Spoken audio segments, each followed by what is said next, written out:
말씀 이사야서 52장 1절부터 3절을 읽겠습니다.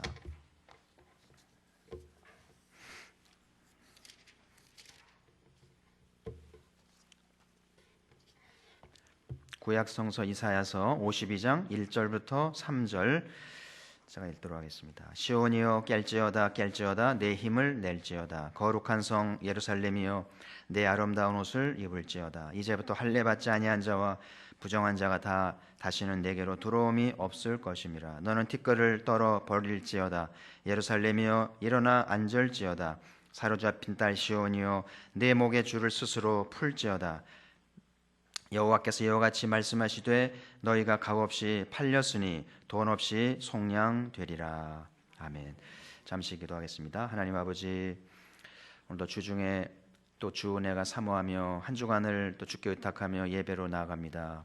엎드려 예배하는 저희들 우리 예배를 받으시고 왕이신 하나님 우리의 삶의 길을 여시며 답답한 인생들 어찌할 바 모르는 인생들이 있다면 고쳐주시고 낙심하며 괴로운 인생들 위로하사 또 남은 한 주간도 살게 하시고 이제 성탄의 계절입니다. 주님을 바라보게 하시고 성탄의 주님을 기다리며 뜻밖의 선물을 받으며 한 해를 마무리하는 지혜로운 백성으로 응답해 주시고 오늘도 예배 가운데 간구의 제목들 가지고 왔으니 말씀을 들을 때 응답이 있게 하시고 합심하여 기도할 때 들으시며 하나님의 살아계심을 보이시고 하나님의 놀라운 계획을 밝히 말씀하여 주옵소서. 오늘도 주 앞에 나올 때 귀한 예물 드린 손길들이 있습니다. 자녀들의 앞날을 염려하며 귀한 예물 드리오니 가폭의 모든 어미들의 간구를 들으시고 주 앞에 나올 때 빈손으로 나오지 않게 하시고 적은 것이나마 마음을 담아서 주 앞에 봉헌하여 아이들의 장례를 물으며 부지런히 간구하여 하나님께서 들으시는 은총이 있도록 함께 하시고 이 밤에도 우리의 귓문을 여시사 그 음성 듣게 하시고 밝히 깨달아 기뻐하며 돌아가도록 은혜 베풀어 주옵소서. 예수님 이름으로 기도드리옵나이다. 아멘. 시오니즘이란 말은 들어보셨을 거예요. 영어로는 사이오니즘이라고 그러는데요. 19세기에 시작된 운동인데 그러니까 나라를 잃어버린 유대인들이 전 세계에 흩어져 살잖아요. 제일 많이 사는 곳이 이제 미국과 러시아인데 그 전 세계 유대인들이 고국을 찾자 그러면서 내걸은 표가 시오니즘 운동을 하게 된 것이죠. 그래서 이제 1948년 우리나라가 이제 해방될 즈음이잖아요. 그때 이제 나라가 회복이 된 것은 뭐 역사적인 일이죠. 이렇게 오랫동안 나라를 잃어버렸다가 나라를 되찾고 주권을 되찾은 나라는 없다고 봐야죠. 특별한 나라고요. 왜 유대인들은 이렇게 지금까지도 시오니즘을 외치면서 고국으로 돌아오고 있다고 합니다. 그들이 못 살아서가 아니라 실패해서가 아니라 탁월한 사람들 많습니다. 각 분야의 과학자들, 교수들, 음악가들 뭐 대단한 사람들이 많은데 시오니즘을 외치면서 고국으로 돌아오는 거예요. 왜 유대인들은 안정된 직업과 삶의 터를 내려놓고 고국으로 돌아오고 있는 것일까? 한 가지예요. 뭐냐면 하나님이 시온을 택하셨다.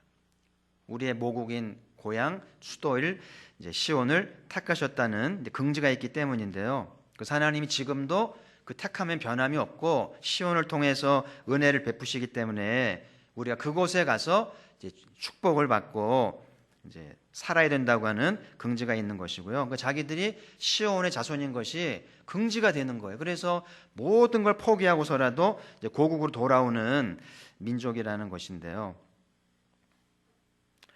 우리는 이제 뒤늦게 이제 성경을 배우고 은혜를 받고 나니까 시온이 뭔지도 알았고 유대인들이 왜 시온으로 돌아온 걸 생각하면서 참 부러운 생각이 드는 거예요. 대단한 민족이고 우리가 따라갈 수 없는 그런 공동체 의식이 있고 모국에 대한 의식이 강한 참 대단한 민족이라는 생각이 듭니다. 우리는 명절이 되면 이제 고향으로 가잖아요. 하루 종일 걸려서 갑니다. 기름 허비하고 시간 허비하고 왜 고향으로 가는 걸까요? 그렇게 시간을 아까워하고 그 기름값 아까워하는 사람들이 왜 이렇게 기름을 허비하고 하루 종일 걸려서 고향으로 가는 걸까요? 고향에 갔다 오면 얻는 게 있는 거예요. 그래서 그 기름을 버린 만큼 시간을 버린 만큼 아깝지 않는 걸 얻어오기 때문에 이제 간다고 생각이 되는데요. 이제 고향에 가면 제일 먼저 얻는 게 가족으로부터 정을 받는 거죠. 우린 경쟁 사회를 살면서 모든 관계는 경쟁 때문에 피곤하고요. 모든 대부분의 관계는 일 때문에 맺혀진 관계지. 그래서 현대인들의 관계는 정을 나누지도 않고 마음을 나누지도 않습니다. 그냥 일 때문에 만나지 퇴근하면 아무 관계도 아니에요.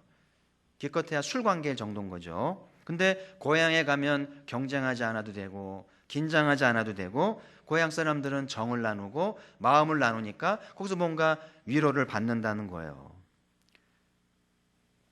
그리고 고향에 가면 어린 시절의 추억을 되찾잖아요. 고향 친구들을 만나서 어린 시절 얘기하고 처럼 뛰놀던 얘기도 하고 어린 시절 얘기를 하면서 그 동심을 이제 하면서 참 우리의 삶의 동심이 얼마나 큰 비중이 있었는지를 나누게 되면서 위로를 받기도 하죠.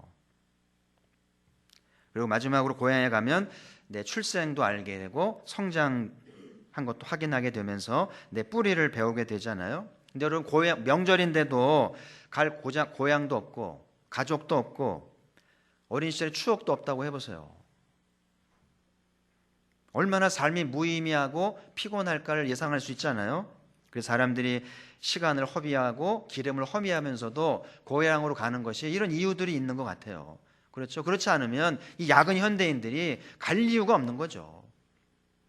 저는 이 고향 명절이 되면 이제 이렇게 명절로 천국에 이동하는 걸 보면서 이 시오니즘과 좀 비교해 보니까 누구는 고국을 위해서 자기 모든 걸 버리고 나라를 위해 돌아와서 나라를 위해 충성을 하는데 고향으로 향하는 이 차량 행렬들이 이런 하나님께 돌아오는 내 나라가 부를 때 돌아와서 절기를 지키고 하나님을 예비하는 그런 거룩한 땅이 될 수 있다면 얼마나 좋을까라는 잠깐 생각을 해봤는데 불가능한 일이죠.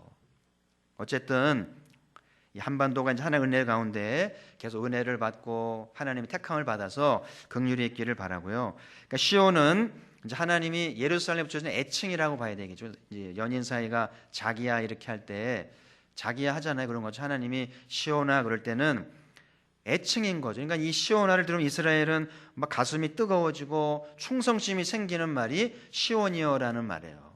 우리는 별 의미 없이 들리잖아요. 시온이 뭔지 뭐 알지도 못하고. 근데 이스라엘은 달라요. 그래서 이은상 씨가 내 고향 남쪽 바다 노래하면 여러분 느낌 있잖아요. 전 느낌 별로 없습니다. 여기 사람이 아니니까. 여러분 느낌 있잖아요. 내 고향 남쪽 바다 그러면 이 마산에 추억 있는 사람들은 느낌이 오잖아요. 그러니까 유대인들은 하나님이 시온아 그러면 느낌이 오는 거예요. 왜 날 부르시지? 그러면서 뭔가 마음이 뜨거워지게 되면서 주님을 바라보게 되는데 오늘 첫 마디가 깰지어다 깰지어다 내 힘을 낼지어다. 깨라고 이제 얘기하잖아요. 그래서 마치 중환자실 오래 환자가 누워 있는데 그 가족이 깨어나기만을 바라는 거죠. 분명히 살아는 있는데 깨어나기를 바라는 것처럼 하나님이 이제 시온이 깨어나기를 바라는데 그래서 오늘 우리가 깨어난다는 건 뭔가? 신앙의 잠에서 깨어나는 것일 수도 있고 제사장 나라로 부름받은 이스라엘이 다시 부르심을 재발견하고 거듭나는 의미가 되기도 하겠죠. 하나님은 이스라엘을 제사장 나라로 삼으셔서 열방을 중보하고 열방이 돌아오기를 기대하셨는데 이스라엘이 이렇게 무너져 가지고 병들어서 재구실도 못하고 무능하게 있으니까 이제 하나님 이스라엘을 깨우시면서 다시 그 제사장의 사명을 넣어주려는 촉구라고 봐야겠죠. 그래서 오늘 하나님이 이스라엘을 깨우시면서 세 가지 말씀을 주시는데 말씀의 형태가 선포인 거예요. 이 하나님 말씀이 선포될 때는 명령이고 권위인데요. 마치 군대에서 군령이 내리면 그건 절대적인 겁니다. 군령을 어기면 남한산성 가야 돼요.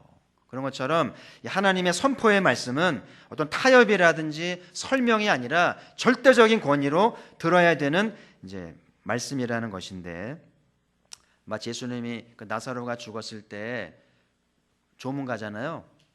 보통 사람 같으면 위로 조문하고 같이 울어주고 이렇게 예의를 갖추고 오면 되는데 갑자기 예수님이 그 마음에 감동이 되셨는지 무덤을 향해 무덤에 돌을 치우라고 그러시고는 뭐라 그래요? 나사로야 나와 주세요. 그러지 않잖아요. 뭐라 그래요? 나사로야 나오라. 이게 선포죠.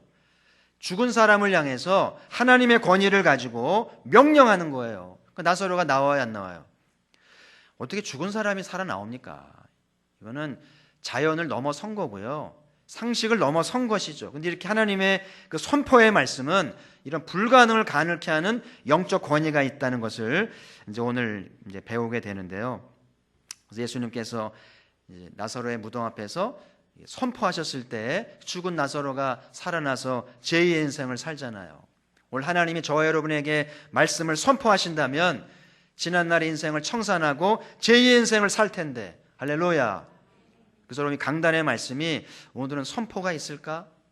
그 설교는 윤리적인 설교가 있고 선포하는 설교가 있어요. 그래서 윤리적인 설교는 설명하고 납득시키고 설득하고 이런 스타일인데 생각을 나누고, 근데 선포는 일방적이거든요. 듣거나 말거나 그냥 선포하는 거예요.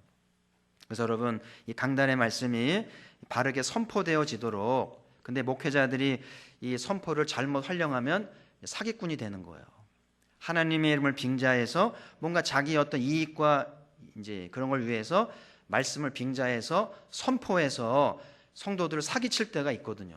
그런 강단이 되지 않도록 순전한 말씀으로 선포가 되어서 죽은 자가 살아나고 병든 자가 낫고 잠자는 자가 깨어나는 은혜가 있기를 소망합니다. 그래서 하나님이 이제 잠든 시온을 향해 이제 선포하시는데, 이 선포된 말씀을 듣고 잠자던 이스라엘에 깨어나는 희망을 주는 말씀이 되는 거죠. 그 말씀이 뭔지를 잘 받으시고 이 밤에 은혜를 받으시길 바라고요. 자, 첫 번째 선포의 말씀은 거룩한 옷을 입을지어다. 그러니까 선포는 문장 형태가 찌어다로 끝나요. 거룩한 옷을 입을지어다. 입어야 되는 거예요. 뭐 선택이 되는 게 아니라 입어야만 되는 명령이라고 하는 말씀인데요. 하나님 이스라엘에게 제사장의 옷을 입혀주셨잖아요. 그 제사장은 상징적인 존재라고 그랬죠. 그 제사장의 허리에서 메시아가 나왔잖아요. 예수님은 대제사장이라고 이제 부르기도 하죠. 그래서 예수님이 그 제사장의 허리에서 제사장으로 오셔가지고 열방을 위해 중보하시잖아요. 오늘 우리가 예수님 안에서 이렇게 제사장의 반열에 부름 받은 것은 영광스러운 일이에요. 그래서 오늘 우리가 입어야 할 옷이 뭔지를 잘 생각해 보시기를 바라고요. 지금도 예수님이 우리를 위해 중보하시잖아요. 기도하는 분들은 예수님의 중보가 얼마나 중요한지를 알아요. 우리가 기도하기 때문에 응답되는 게 아니라 예수님이 날 위해서 중보하시기 때문에 우리의 기도가 의미가 있는 거예요. 예수님의 중보가 없으면 뭐 40일 금식을 하고 뭐 산기도를 가고 소용없어요. 하나님께 상달될 수가 없어요. 하나님은 너무 높기 때문에 하늘의 사다리를 놓기 전까지는 우리의 기도는 불가능한 건데, 왜 우리의 기도 응답이 될 수 있냐면은 예수님이 중보하시기 때문에, 우리의 기도를 받아서 예수님이 우편에 계신 하나님께 이제 이렇게 중보하시기 때문에 우리의 기도가 유효하고 합법적으로 응답이 되는데, 부족한 우리들을 예수님의 중보에 참여하게 하신 거예요. 할렐루야. 그래서 중보는 예수님의 고유 명사이기 때문에 나는 중보한다고 말하면 안 돼요. 그거는 이제 이단이 되기 때문에 예수님의 중보에 참여하고 있다, 이런 식으로 표현을 잘 하셔야 돼요. 어쨌든 우리가 예수 그리스도 안에서 제사장의 옷을 입고 예수님의 중보에 참여하는 것은 영광스러운 일입니다. 지금 하고 있는 성전기도에 꾸준히 이 옷을 입고 참여하게 되면 여러분의 집안이 달라지고 가폭의 미래가 희망이 있다는 생각이 들어요. 탕자가 돌아왔을 때 아버지가 옷을 입혀주잖아요. 그 옷이 얼마나 남루했을까요? 계절에 맞지도 않고 더러워지고 초췌하고 당장 벗겨버리면서 그 아버지 집안에 걸맞는 체면을 세워주는 그런 옷을 입혀주잖아요. 우리가 교회 와서 지금 예배를 드릴 때마다 뭘 하냐면은 예배 순서를 진행하면서 오늘 하나님이 거룩한 옷을 입혀주시는 거예요. 그러니까 교회 올 때는 남루한 옷, 더러워진 옷, 부끄러운 옷을 입고 다 들어왔는데 예배를 통해서 하나님이 거룩한 옷을 입을지어다 그러면서 제사장들이 입는 복된 옷을 입혀줘서 다시 저 문을 나가게 해서 세상을 살게 하는 거예요. 그래서 옷은 신분을 얘기하는 거 아시잖아요. 그래서 옷 입은 거 보면 네 집 자식인지 알 수 있고요. 메이커를 금방 보잖아요. 그러니까 애들이 그렇게 메이커를 원하는 것이 친구한테 좀 기죽지 않으려고 그러는 거 아니겠어요? 남자들은 이렇게 멀쩡하던 사람도 예비군 옷 입잖아요. 달라집니다. 평소엔 점잖은 양반이 예비군 입으면요, 침 아무데나 뱉고요, 오줌 아무데나 싸고요, 막 갭차반이 됩니다. 다시 옷 벗으면 또 딴 사람이 돼요. 참 여자나 남자나 옷이 참 무서운 것 같아요. 무슨 옷을 입냐에 따라서 행동이 달라지니까. 스가랴 3장에 보면 천국의 장면이 나오는데 하나님이 계시고 천사가 모셔 있는데요. 이제 대제사장 여호수아가 하나님 앞에 부름받아 나갑니다. 근데 그 옆에 사단 마귀가 이제 여호수아를 정죄하고 막 이렇게 싸우는 장면 나오고요. 근데 이제 하나님께서 이제 하시는 말씀이 이제 여호수아를 정죄하는 마귀를 책망합니다. 마귀를 꾸짖고 예루살렘을 꾸짖습니다. 그 시온을 꾸짖으면서 마치 불타다만 이제 그루터기처럼 형편없이 예루살렘을 책망하면서 그다음 여호수아를 보니까 여호수아가 이제 여호와 앞에 서 있는데 더러운 옷을 입고 있었다고 돼 있어요. 자, 거기 스가랴 3장 4절을 같이 한번 읽어보도록 하죠. 3장 4절을 같이 읽습니다. 여호와께서 자기 앞에 선 자들에게 명령하사 그 더러운 옷을 벗기라 하시고 또 여호수아에게 이르시되 내가 내 죄악을 제가하여 버렸으니 내게 아름다운 옷을 입히리라 하시기로. 그래서 하나님이 대제사장 여호수아가 사역을 하고 삶 가운데 인간이 그 죄를 지으니까 그 더러워진 옷을 이제 벗어버리게 하고 거룩한 옷을 아름다운 옷을 입혀주셨다. 그래서 다시 대제사장으로 사역을 하도록 하신 말씀이 나오잖아요. 마치 이렇게 폐기물된 물건들이 재활용 공장에 들어가면 공정을 거쳐서 새로운 물건으로 리사이클링이 되잖아요. 우리는 다 교회 올 때마다 더러워지고 수치스럽고 자격이 없는데 예배 드리고 나갈 때는 새 사람이 돼가지고 새로운 옷을 입고 거룩한 신문으로 씩씩하게 나가게 되니까 이 교회가 놀라운 거예요. 여러분, 예수님이 마지막 십자가에 돌아가실 때 옷벗김을 당하셨잖아요. 사람의 옷은 체면이기도 하고 자존심인데 옷을 다 벗겼잖아요. 최소한의 가릴 것만 가리고. 근데 예수님은 그 옷벗김을 당하면서 십자가를 지시는 동안에 보면 흔들림이 없습니다. 그래서 호연직이라는 말 하더라고요. 흔들림이 없어요. 당당하게. 예수님은 옷벗김을 당하셨는데 어떻게 그렇게 흔들림이 없이 당당하게 호연직의 자세로 운명할 수 있었을까? 예수님에게는 또 다른 옷이 있는 거예요. 입는 옷만이 아니라 무슨 옷이 있는 거예요? 오늘 얘기하는 아름답고 거룩한 옷, 대제사장의 옷이라는 것이, 이걸 이제 다른 말로 하면 내면의 옷이고 인격의 옷인데, 이 옷이 바로 우리의 자존감과 긍지를 지켜주는 옷인 거예요. 이 옷도 중요하지만 이걸 누가 벗겨갈지라도 내 안에 보이지 않는 이 자존감과 긍지를 주는 이 거룩한 옷을 입게 되면 당당할 수 있고 씩씩하게 승리할 수 있다고 하는 사실이죠. 그래서 오늘 우리가 예배를 드리면서 여호수아에게 입혀주셨던 이 아름답고 거룩한 옷을 입었을 때 우리는 세상에 나가서 당당하게 살면서 죄와 싸우고 거룩한 제사장으로 승리할 줄 믿습니다. 그러니까 판사가 재판할 때 옷을 입잖아요. 왜 옷 입습니까? 판사들은 자기를 가리기도 하는 거죠. 자기를 가리기도 하고 어떤 법에 대한 그 거룩함을 상징하기 위해서 가운을 입잖아요. 그런 것처럼 우리 모두는 교회 올 때마다 더러운 옷을 벗어버리고 거룩한 제사장의 옷을 입고 당당하게 이 문을 나가셔가지고요, 제사장의 거룩한 사역, 하나님의 긍휼을 구하고 아버지의 마음을 세상에 전하는 우리가 되기를 소망을 합니다. 이제 겨울이 되면 잘 챙겨 입잖아요. 내복도 입고 막 두세 겹, 세 겹 막 이렇게 이제 두꺼운 옷들을 입잖아요. 그래도 추울 때가 있죠. 그렇죠? 옷을 많이 입었는데 추운 거예요. 그럼 왜 추운 거예요? 내면이 추운 거예요. 마음이 헐벗어가지고 자존감도 떨어지고 긍지도 없고 창피스럽고, 그러니까 옷은 껴입었는데 삶이 추운 거예요. 그래서 여러분, 이 월동에 옷도 잘 입어야 됩니다만은 내면에 보이지 않는 거룩한 옷, 마귀가 침범할 수 없고 세상이 함부로 할 수 없는 거룩한 신분의 옷을 입고 당당하게 이 월동하시면서 승리하시기를 축복합니다. 자, 두 번째 이제 선포의 말씀은 티끌을 떨어버릴지어다. 이 티끌은 두 가지 의미로 해석할 수 있겠는데, 한 가지는 노예를 상징하는 거죠. 노예가 하루 종일 티끌 무릅쓰고 강제 노동을 합니다. 땅을 파고 돌을 옮기고 뭐 하여튼 그러면서 하루 종일 먼지를 뒤집어 쓰잖아요, 노동자들이. 그러니까는 피부는 그을리고 얼굴은 검게 타고 뭐 웃음도 없고 뼈만 앙상한 노예들을 상상해 보세요. 그런 사람들을 향해서 티끌을 떨어버릴지어다. 이 말은 이제 강제 노동 당하면서 노예로 살던 삶을 청산하고 마치 하루에 노동이 끝나면 옷탁 털털 털고 샤워하고 집으로 가듯이, 요즘 노동자들도 세단 타고 다니대요.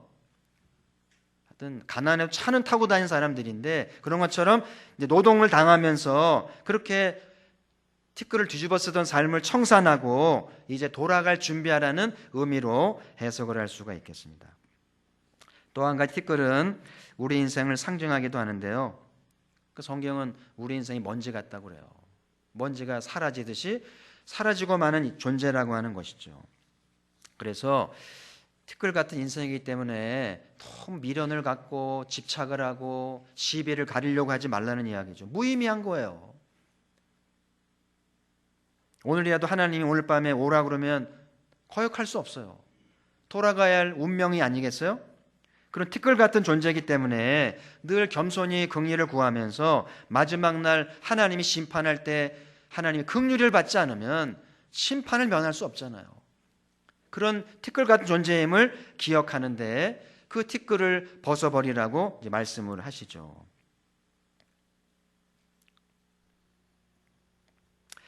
예수님께서 제자들을 파송하면서 이제 복음을 전하게 하셨잖아요.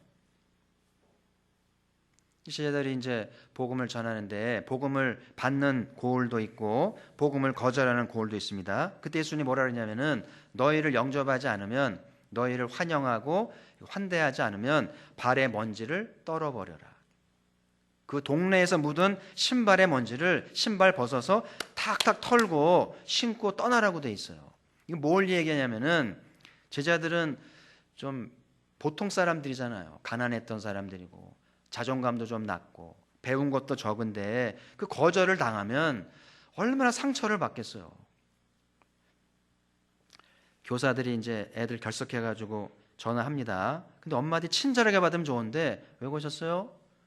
그 교회 안 간 거 가지고 전화해요. 그 선생님이요, 간이 콩알만해져가지고요 다시는 전화 못합니다.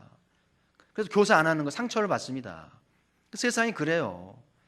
예수님이 제자들의 길을 세워주기 위해서 어느 마을이든 너희들을 받아들이지 않고 거절하면 티끌을 떨어버리고 당당하게 그 마을을 떠나와라. 그렇게 주문하셨거든요. 제자들이 그렇게 했어요. 갔다 와가지고 예수님, 이런 마을은 영접을 잘했고 이런 마을은 우리를 거절하고 박대했습니다.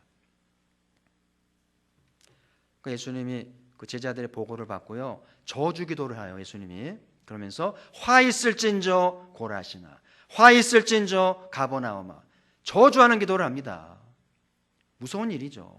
여러분, 기독교는 섬기는 종교입니다만 동시에 기독교는 심판하는 종교이기도 해요. 한쪽만 생각하면 안 돼요. 복음을 거절하잖아요. 복음을 받지 않잖아요. 저주받습니다.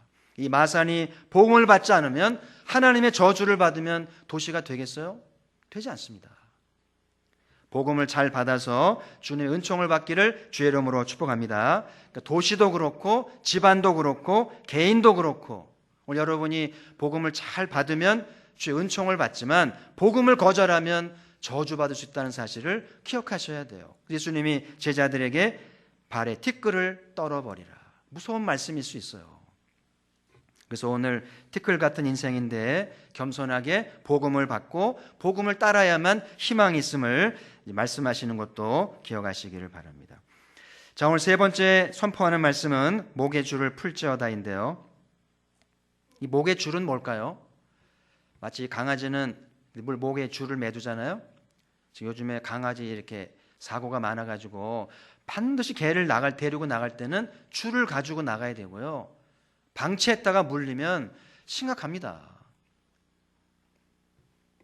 그래서 강아지를 묶고 다니듯이 지금 이스라엘이 오랫동안 노예라는 신분으로 묶여 살아왔는데 그 바벨론에 져가지고 숨죽이며 이제 살아왔는데 그래서 바벨론에게 이제 다 빼앗겼잖아요. 종교도 빼앗기고 이름도 개명당하고 그 강제 노동을 당하면서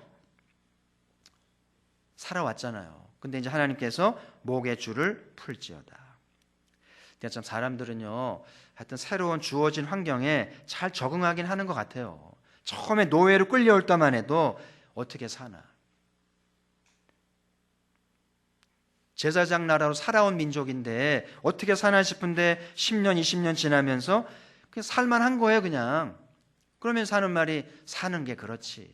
그러면서 70년을 지나온 거예요. 물론 그동안에 도망도 가보고 스트라이크도 해봤겠죠. 근데 바벨론을 넘어설 수가 없어요. 그러니까 이제 해도 안 되니까 노예살이를 그냥 받아들이면서 우리로 말하면 팔자련이 사는 거예요. 지금 여러분도 그냥 팔자련이 사는 거잖아요. 안 되니까. 다른 방법이 없으니까. 그래서 어떤 유대인들은 오랜 동안 거기서 이제 살면서 이제 타협도 잘해가지고 땅도 좀 얻고 돈도 좀 마련해서 살만한 사람이 있었던 것 같아요. 그러니까 안 돌아오는 거죠, 그런 사람들이. 어쩌면 지금 우리들도 유대인들처럼 뭔가에 묶여가지고 그냥 팔자련이 하고 살고 있는지도 모르겠어요. 여러분, 바닷물이 이렇게 흘러내려가는데요, 죽은 물고기는 그 물결 따라 떠내려갑니다. 어디로까지 갈까요? 떠내려가면 어디로 가는 걸까요? 세상이 살라는 대로 열심히 살면 어떻게 될까요? 세상이 우리의 인생을 보장해 주는 겁니까? 여러분 아실 거는 절대 보장해 주지 않아요. 세상이 워낙 여러분의 주머니이고 여러분의 노동력이고 여러분의 주머니인 거지 여러분의 미래를 절대 책임져 주지 않고요. 자기 인생은 자기가 책임질 뿐이고 세상은 달면 삼키고 쓰면 뱉는 거예요. 그래서 여러분, 세상에 살라는 대로 사는 거는 죽은 물고기인 거예요. 살아있는 물고기는 물살을 거슬러서 올라가는 거예요. 우리 그리스도인들은 떠내려가는 인생이 아니라 세상에 살라는 대로 사는 사람이 아니라 하나님의 나라를 향해서 거슬러 갈 줄 아는 살아있는 신앙이 되어야 할 줄 믿습니다. 로마서에서 이 세대를 본받지 말고 변화를 받으라. 그러니까 그리스도인들은 세상에 살라는 대로 출근하면 출근하라 그러면 출근하고 학교 오라 그러면 학교 가고 살 존재가 아닌 거예요. 우리는 하나님 나라를 위해 부름받은 사람들이라는 거죠. 오늘 다시 한번 좀 생각할 것은 왜 이스라엘이 노예가 됐을까요? 어떻게 하다 목줄이 죄어서 비참하게 사는 걸까요? 생각보다 인간이 악합니다. 이사야가 내용 중에 반복되는 내용인데요. 부패가 너무 심각했기 때문에 하나님 이스라엘을 내버려 둔 거예요. 그냥 잡혀갈 때도 강제노동을 당할 때도 성전에 불탈 때도 하나님이 눈을 감으셨어요. 여러분, 자식을 잘 기르려면 부모가 냉정해야 되거든요. 부모가 마음이 약하고 동정심이 유발되면 애들 절대 인물되지 않아요. 그러니까 애들을 잘 기르려면 부모가 눈 감아야 돼요. 애들이 막 떼를 쓰고 뭐 하소연하고 봐달라고 그럴 때 눈 감고요, 침묵해야 됩니다. 그러면 애들이요, 진짜 엄마 맞아? 그러면서 이를 악물고 살아요. 두고 보자. 근데 엄마가 안쓰러워가 다 그래 더 자라 그러고 그래 그렇게 하라고 다 들어주잖아요. 당장은 좋을 줄 모르는데 나약한 존재가 되고요, 사회 나가서 왕따 당합니다. 그러니까 여러분도 아는 거잖아요. 그래서 하나님이 이스라엘이 성전 불타고 포로로 끌려가고 강제로 노동당할 때 70년 동안이나 냉정하게 침묵하십니다. 무서운 하나님입니다. 속으로 우시는 거죠. 그러면서 이스라엘이 고생을 하면서 깨닫기를 바라는 거예요. 그래서 이사야 1장에 보면 할 말 많지? 나도 할 말 많다. 우리 변론해보자. 변론해보니까 이스라엘 죄가 생각보다 심각한 거예요. 안 썩은 데가 없는 거예요. 그러니까 하나님이 70년 동안이나 냉정하게 침묵하면서 그 일을 당하게 하셨더라고요. 근데 놀라운 것은 하나님이 당신의 이름을 위해서, 당신의 영광을 위해서 이스라엘을 깨우고 있는 거예요. 할렐루야. 그래서 오늘 목의 줄을 스스로 풀지어다. 한번 따라해 봅시다. 목의 줄을 스스로 풀지어다. 그러니까 목의 줄을 스스로 풀 줄 아는 게 기독교 신앙인 거예요. 사람들은 뭔가에 묶여 살아요. 그러면서 그러려니 하고 사는데요. 이걸 불교에서 이제 업보라고 그러죠. 근데 기독교는 업보를 끊으라고 그래요. 내 운명을 끊어버리고 자유하라고 얘기를 해요. 하나님이 우리에게 자유의지를 줬어요.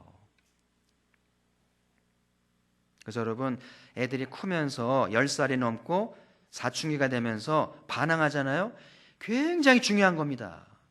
반항 안 하는 애들 문제가 있는 거예요. 잘 들어보세요. 하나님이 자유의지를 줘서 자기 의지를 갖고 자기 목에 있는 줄을 끊게 하신 거예요. 그래야 건강한 인간이 되는 거예요. 지금 나는 무엇이 나를 묶고 있는가? 제가 주일날 족보 얘기하면서 집안 얘기했잖아요. 대부분이요, 집안에 묶여 삽니다. 어릴 때 그 아버지가 보여준 대로, 엄마가 보여준 대로 매여 삽니다. 결혼했는데 나이는 먹었는데 그 아버지로부터 자유하지 못해요. 엄마로부터 자유하지 못해요. 나는 상처받았어. 나는 그럴 수밖에 없어. 그러면서 합리화하면서 그러려니 사는데요. 집안에 목줄이 있는 거예요. 마귀가 묶을 수도 있어요. 마귀에게 이렇게 점령을 당해가지고 마귀의 종로로 타며 살 수도 있고요. 어떤 중독이 나를 묶을 수도 있고, 술일 수도 있고, 담배일 수도 있고, 마약일 수도 있고, 온갖 중독이 나를 묶기도 하는데 스스로 풀지어다. 풀 수 있도록 하나님이 명령하시는데, 그래야 이제 건강한 인간이, 독립적 인간이 되는데, 그래서 여러분 오늘도 하나님 말씀을 들을 때 건강한 인간이, 독립적 인간이 돼야 주여 내가 여기 있습니다. 나를 보내주세요. 응답이 되는데 목줄에 다 매어 사니까 응답이 없는 거예요. 그래서 어떤 애들은요, 무슨 얘기를 하면, 뭘 질문을 하면 엄마를 봐요. 엄마를 보든지 아빠를 봅니다. 왜 봐요? 엄마 아빠한테 묶여 있는 거예요. 그래서 엄마가 이런 뭐래요? 말하지 말라는 거. 그러면 말 안 해요. 근데 엄마가 이러면 뭐예요? 말해도 돼. 그러니까 아이는 엄마한테 묶여 있기 때문에 독립적 인간이 아닌 거예요. 그 아이는 성장할 수 없어요. 엄마 없으면 살 수 없어요. 그러니까 청소년기가 왜 중요하냐면은 반항해야 되는 거예요. 엄마가 하지 말라고 그랬는데 할 줄 알아야 돼요. 엄마가 하라고 그랬는데 안 할 줄 알아야 돼요. 그래야 자기 정체성을 찾고 독립적 인간으로 성장을 하는데, 이게 반항을 해 억압하잖아요. 애는 잘하지 않습니다. 근데 어른이 됐는데 어른 아이가 돼 있는 거예요. 그러니까 배우자를 볼 때 이해할 수 없는 거예요. 당신 나이가 몇 살인데 애들 짓을 하냐, 그런 때가 있잖아요. 그래서 여러분, 10살 넘은 아이들이 안 하던 반항을 하잖아요. 축하한다. 네가 이제 어른이 되고 독립적 인간이 되는구나. 엄마를 떠나거라. 엄마를 하산하거라. 이래야 돼요. 아시겠죠? 못 알아들으면 할 수 없고요. 알아들으면 하시고. 그래서 하나님이 우리에게 자유의지를 줘서 자기 힘으로 의지를 갖고 나는 목줄을 끊고 내 인생을 살 거야. 나는 자유해질 거야. 그 어떤 것도 나를 묶을 수 없어. 그러면서 자기 의지를 갖고 풀지어다라고 선포하시는, 그래야 자기 생각을 표현하고 자기 감정을 표현해야 인간다운 거 아니겠어요?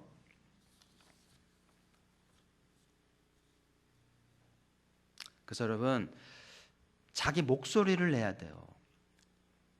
그 말은 사람마다 자기만의 목소리가 있더라고요. 그 톤과 그 억양과 소리가 자신감 있게 해야 되거든요. 저도 어릴 때 저희 집안 어른한테 자주 들은 말이, 너 말 좀 똑바로 하라고, 우물우물하지 말고 네 의견을 똑바로 분명히 얘기해라. 그런 얘기를 자주 들었어요. 왜 말을 못하냐면은 묶여 있는 거예요. 이 말을 해도 되나? 눈치 봐야 되고 그 말을 못하니까 어린아이로 머무는 거예요. 그래서 오늘 하나님께서 우리를 향해서 스스로 목줄을 풀고 너의 소리와 너의 감정과 너의 생각을 표현하면서 주 앞에 나오라는 거예요. 자, 오늘 하나님께서 세 가지 선포의 말씀을 주셨는데 첫 번째가 뭐예요?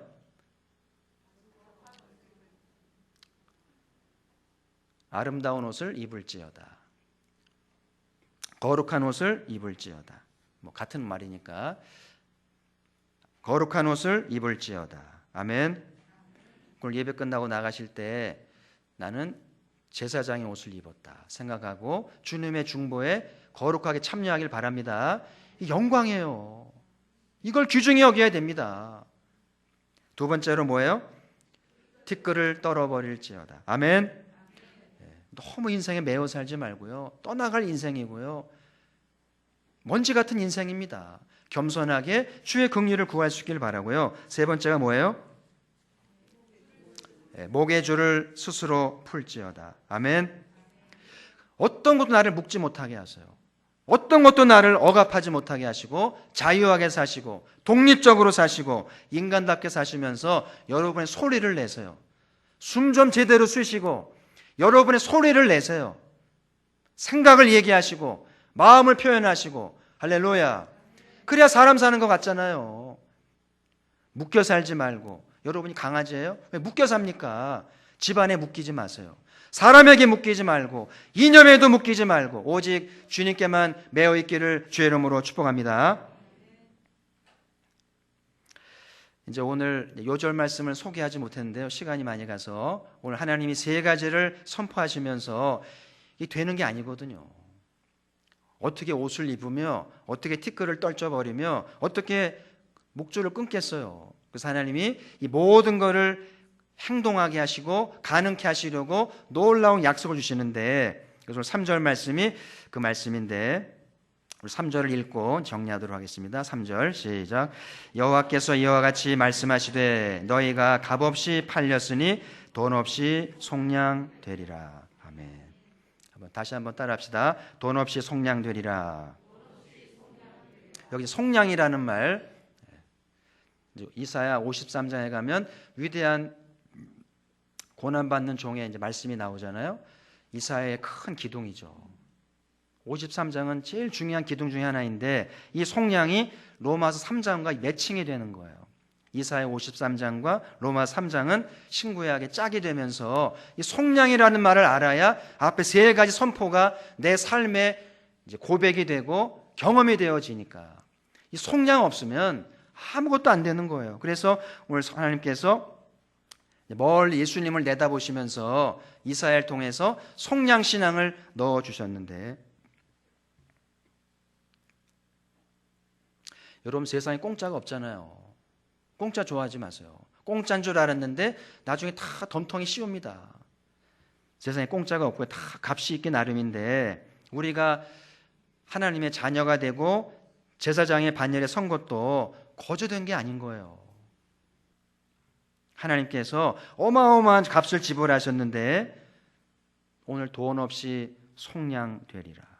그러니까 하나님이 어마어마한 돈을 지불하시고 아들을 통해 속량을 값을 지불하시고 우리를 거저 사시면서 이 놀라운 일을 행하신다는 사실이에요. 그래서 이 속량신앙을 깨닫게 되면 자식이 커서 어머니가 나를 낳아주시고 길러준 거를 기억하면서 보답을 합니다. 평생을 두고 그 어머니를 보답하잖아요. 근데 보답을 좀 하던가요? 보답 안 하는 자식은 그건 자식도 아니잖아요. 정상적인 자식이라면 나를 낳아주고 길러준 부모를 보답하게 돼 있어요. 그 마음에 보답하라고 그래요.